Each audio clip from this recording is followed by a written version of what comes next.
الحمد لله حمدا كثيرا طيبا مباركا فيه حمدا يوافي نعمه ويكافئ مزيده وصلى الله وسلم على سيدنا محمد وعلى آله وأصحابه ومن اهتدى بهداه.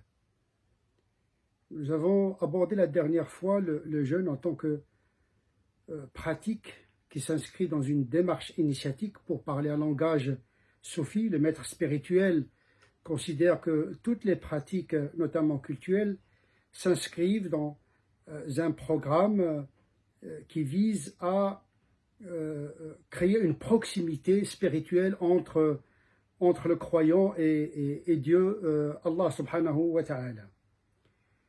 Cette fois-ci, nous allons aborder un autre aspect du Ramadan qui est plus un aspect canonique que vraiment spirituel dans le sens soufi du terme. Il s'agit de l'autonomie de cette pratique.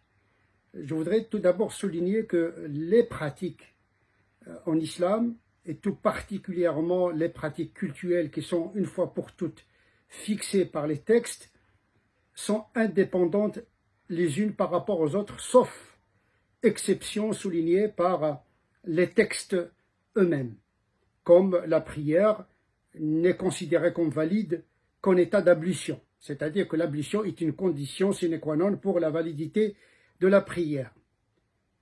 Ce n'est pas le cas pour le pèlerinage, ce n'est pas le cas pour le jeûne. Le jeûne est une pratique qui ne dépend d'aucune autre pratique. Le jeûne est défini selon cette définition minimaliste, consiste à s'abstenir de la nourriture et du rapport sexuel depuis l'aube jusqu'au coucher du soleil. Voilà la définition la plus minimale de point de vue canonique. Bien sûr, il y a d'autres conditions de validité du jeûne selon les doctrines, mais on peut considérer que cette définition est une définition très contractée, très simplifiée de la pratique du jeûne. Donc il n'y a pas de facteur extrinsèque qui valide le jeûne, si ce n'est que l'abstinence. Il ne dépend ni de la prière, ni d'autres pratiques. Malheureusement, il y a des idées qui circulent chez certains musulmans qui considèrent que le jeûne n'est valable que lorsque le jeûneur accomplit les 5 prières. Bien sûr, les 5 prières sont plus importantes, les prières sont plus importantes que le jeûne du mois de Ramadan, mais ils ne valident pas le jeûne en tant que tel.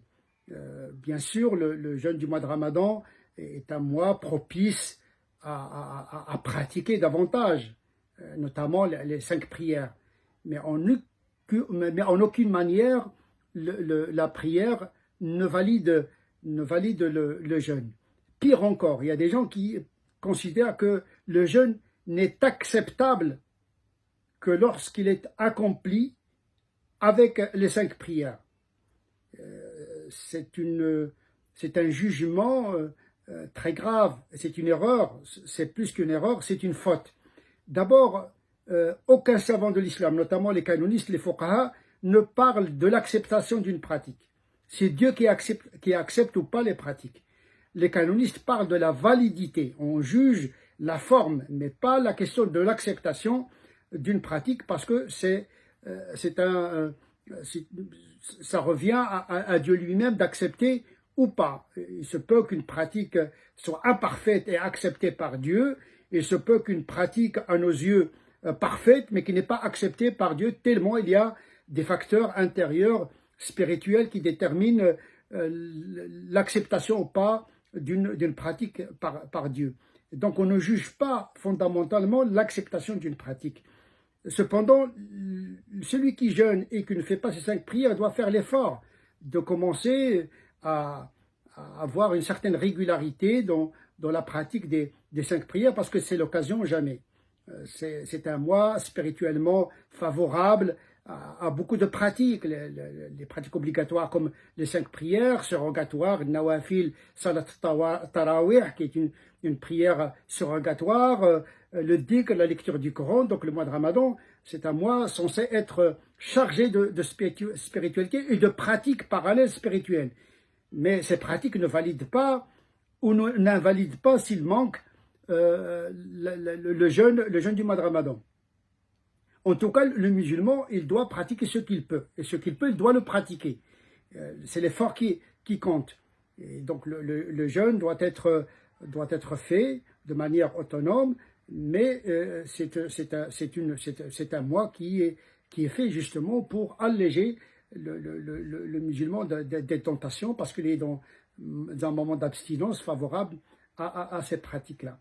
Et donc dire que les 5 prières valident le jeûne, c'est plus qu'une erreur, c'est une faute. Il faut encourager les gens à pratiquer le jeûne, sinon ils vont le laisser totalement. La question de l'acceptation, c'est autre chose. Le musulman doit faire l'effort.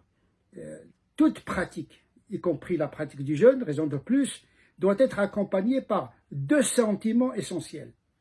Il y a le sentiment de la crainte de voir le jeûne non accepté par Dieu, et avec une grande espérance, grâce à la miséricorde de Dieu, d'être accepté, agréé par Dieu. Tous les savants disent que la marche vers Dieu se fait par 2 pieds, la crainte et l'espérance, avec un penchant supérieur vers l'espérance que la crainte, parce que l'adoration par amour est mieux que par l'adoration par la crainte. En tout cas, le musulman doit faire l'effort de se conformer le mieux possible aux prescriptions, d'essayer de commencer les 5 prières, mais dire que le jeûne n'est pas valide si on fait ceci, si on fait cela, si on fait la prière, si on ne fait pas la prière, tout ça, ce sont des ajouts qui risquent d'encombrer la pratique du jeûne, qui est déjà très difficile pour beaucoup de musulmans dans les temps qui courent et dans les moments de confinement que nous connaissons. Et même après le déconfinement, il y aura beaucoup d'autres contraintes. En tout cas, نسأل الله عز وجل أن يعيننا على ذكره وشكره وحسن عبادته. Je vous souhaite un bon jeûne et qu'Allah accepte notre jeûne et nos prières.